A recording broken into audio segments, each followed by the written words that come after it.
is a big part of so many recipes. We put it in everything from pasta salads to burgers, sandwiches, even dips. Now, my parents are from Belgium, and over there, they literally dip their fries in mayo. That's how they grew up, and that's what they taught me.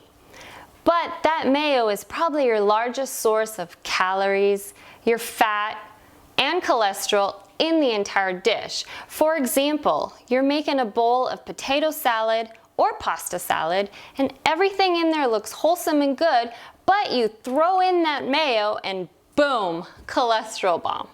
So I want to show you how to make our Planted mayo so you can take any mayo recipe and make it healthy.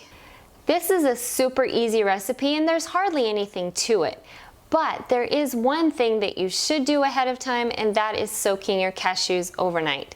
Now, you don't have to, but your average kitchen blender is probably not strong enough to blend those cashews to that smooth and creamy texture.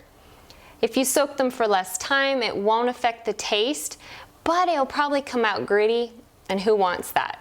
Here I'm using a Vitamix, which is a super powerful blender. I only need to soak my cashews for an hour or two, but it's good practice to soak them overnight and the results are always better. So first we're going to drain our cashews.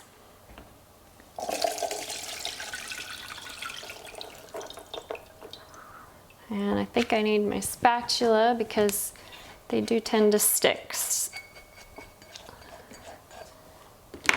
All right, so now we're ready to throw this in the blender. All right, there you go. That was actually a lot of water. All right, and now we're gonna throw in 3 tablespoons of lemon. And we have 1 tablespoon of apple cider vinegar, half a teaspoon of salt, which, by the way, is sticking.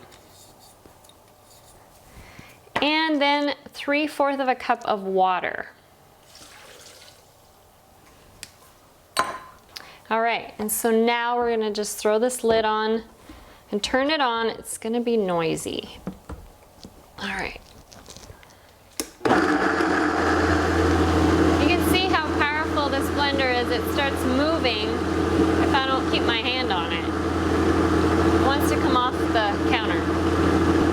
See how it's getting creamy? So you can blend it as long as you want. I usually just maybe about 3 minutes until it gets all those cashews in there.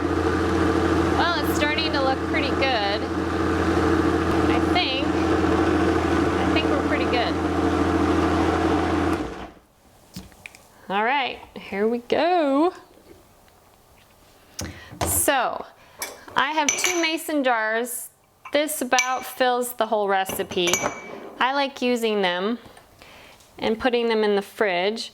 I do recommend, if you are going to use mason jars or any other kind of container, that you put a date on them. As you saw, there are no preservatives in this mayo, so they will hold in the fridge for about a week. I'm not making any excuses here, and this may not taste exactly like the mayo that you're used to, but if you start incorporating this into the foods that you have, you'll be amazed how good this is. Besides, who eats mayo straight anyways? This is actually really good. This, I think, turned out great.